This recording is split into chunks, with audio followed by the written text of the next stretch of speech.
I'm actually feeling good today for once. I slept properly, which is insane for my standards. Welcome to the latest segment in my stream. Okay? It's gonna be a monthly thing. At least I hope so. It might be a quarterly thing with the way I do my live streams. But Games Monthly is news. The title is a work in progress, to say the least. I'll figure something out.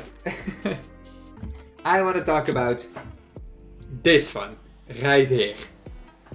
And not just this one right here. These brands are, well, not popular. At least they're popular, but they're not for the good reasons, you know?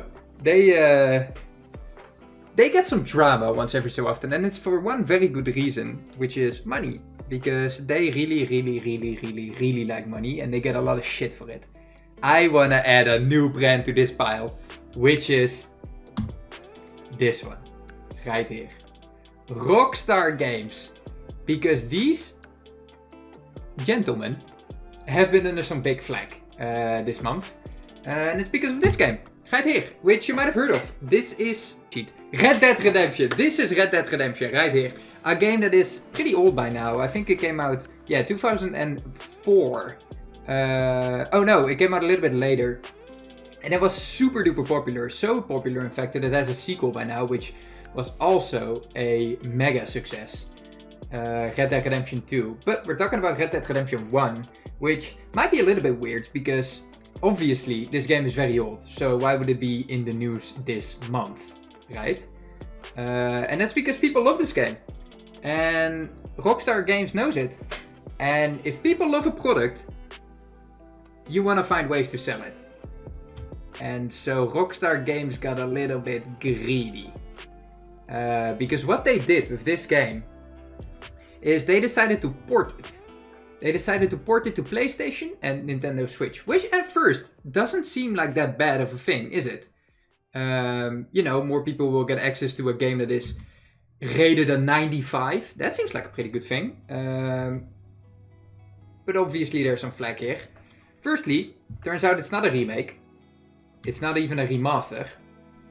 It also has no multiplayer. And when I said PlayStation, I didn't mean PlayStation 5. I meant PlayStation 4. And it doesn't even come with 60 FPS. And one thing I don't really care about, but a lot of people do, is that there's also no physical copy. So, in essence, it's just a port. That's literally all it is. So, right off the bat, no effort went into this. Which, even for just a port, you could argue at least we get to play the game on different devices, right? So maybe not the worst thing in the world. $50. For a game that is so old, it has a sequel that is already a couple of years old by now. $50 and it doesn't even come to PlayStation 5. And it's not a remaster, it's not a remake. We have had remakes that are $50 that blow the original out of the water. In this case, that's not what's happening here. Which, it gets even worse because, well, how could you possibly value this port for €50 when the original is 30? There's a €20 price increase and nothing gets added to this game. Absolutely nothing. You can buy the game right now for $30 on an older console. And so people were angry. Now, we had a couple of fine gentlemen, actually this time, from IGN, who usually get a lot of flack because they are terrible when it comes to reviewing their games. But when it comes to interviewing, they're actually not half bad. And so they asked the CEO, this gentleman right here, about why this is so expensive.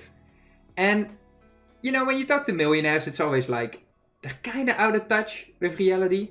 Because the gentleman right here, which is called Strauss Zelnick, CEO, he said that the price was commercially accurate.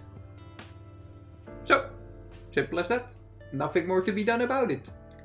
And just because I wanted to see how out of touch this gentleman right here really is, I googled up what he earned last year, and it seems to be he earned about 30 million. So, say what you will, the dorks will be paying $50 for Red Dead Redemption. Sadly, there's nothing to be done about it. Now, I will say, Rockstar makes pretty good games. I really hope they don't go down the Ubisoft and EA path where they do this kind of stuff more and more. Because it's kind of a shame. I'm sure Red Dead Redemption is a really good game, but I certainly won't be trying it for $50. No fucking way. Maybe 20. Unless it was a remaster or a remake. You know, those are things that you can start considering then, but this is just insane. Anyway, next topic. What else happened this month? This one, right here. Baldur's Gate, which is a game I knew absolutely nothing about. Other than the fact that it's Baldur's Gate 3, which, well, is one number higher than 2, so it must have some history. And so I googled a little bit about the history of this game, and yeah, there actually is a Baldur's Gate 2, which came out in the year 2000, which is my birth year. But that means that this game is super old by now. So, why is it getting a sequel now? Well, there's actually kind of a good reason for it. See, Baldur's Gate 2 was developed by a different company. Yeah, BioWare. But Baldur's Gate 3 is not developed by BioWare. So that's a little bit weird, because usually the developer holds the rights to the product, right? For Baldur's Gate, that's not the case, because Baldur's Gate is owned by this company you see in the background, which the name slips me. It's like Wizards of the something. But they own the right to Baldur's Gate, and they lent it out to BioWare back in 2000 so they could make Baldur's Gate 2. Now, this company is actually gigantic, and everyone has heard about the products that this company makes, because they don't just have the right to Baldur's Gate. They also own Magic the Gathering and Dungeons and Dragons. So this is the dork company. And they decided to give the rights to Baldur's Gate to a different company, and they made Baldur's Gate 3. Which was a very clever thing to do, because Baldur's Gate 3 is a dummy success.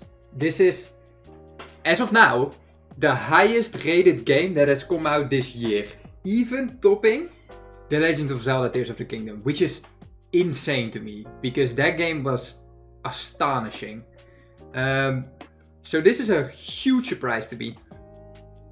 Now, that's not where it isn't just that this game has high ratings, because also these numbers are absolutely insane. Baldur's Gate 3, as of this moment, is, what is it, 1, 2, 3, 4, 5, 6, the 7th highest Steam game peak players ever. So, to say this game is a success is an understatement. And why is it so successful? Pretty much because there's no money-hungry shit, there's no payable DLC, there's no microtransactions, and the game's just super good, apparently. I haven't played it, so I can't really speak to its success too much, but that's what I've heard. People just wanted a good action RPG, and they got it with Baldur's Gate 3. And I guess from success came more and more stories. And now we're here. So yeah, the top 7th highest peak players ever on Steam. Which is very, very impressive, if you ask me. But that's where the story ends, as of now. I'm sure it will get DLC down the line. I feel like if the game is this successful, they'll probably end up making some DLC. But yeah, that's about it. Next up. Our friends over at Call of Duty are in a little bit of trouble. Because Call of Duty Modern Warfare 2, the latest game that they created, came out at the end of 2022. No, somewhere in the middle of 2022 actually. And this year, we're already seeing Modern Warfare 3. Which is a little bit weird. Not even a year later. Now you might be saying these games are on a year-to-year cycle because they have different developers working on them, which is true. There's actually multiple developers creating Call of Duty, and so they can a company has a little bit more years than just one to work on a single product. But it was still a little bit odd, and so fans went into the code to see what was happening here. And as it turns out, Call of Duty Modern Warfare 3 is using the exact same code as Modern Warfare 2. Which suggests that, in essence, they are just making DLC and selling it as a new game. And people weren't too happy with that. Now, as the story progressed, since I made these sheets, some new trailers have come out for Modern Warfare 3. And it looks to be a little bit of a different situation. What seems to be happening is that Modern Warfare 2 and Modern Warfare 3 will be separate games, but they will like merge. So that when you open up Modern Warfare 2, you will see Modern Warfare 2, Modern Warfare 3 and Call of Duty Warzone. It's kind of like a games collection type beat. And so even though they use the same code, it will still be a fully new game. And it will have a new story mode, it will have a new zombies mode actually, and it will have all the multiplayer goodies. So at that point you really gotta ask, even if they use the same code, does it really matter? Because if there's so much new content, it might as well be worth the money that you're gonna pay for it, right? So it is what it is. It's a little bit of a devious take. I think I wouldn't mind too much. If the game is good, I think it's worth the price. It doesn't really matter to me which codes get used. Or if it's even DLC. Sometimes a DLC is as good as the base game. And I would still pay the same money for it. So, you know, it is what it is. And then last but not least, our heroes over at Overwatch are in a little bit of a pickle. To no one's surprise. Because Overwatch 2 came out on Steam. So you can play it from the Steam client. Which is actually pretty cool. You don't need to open Battle.net for it. Which is something Ubisoft never does. So at least they get a little bit of a plus. But Overwatch 2 is officially overwhelmingly negatively reviewed. With 140,000 reviews. Of which 130,000 are negative.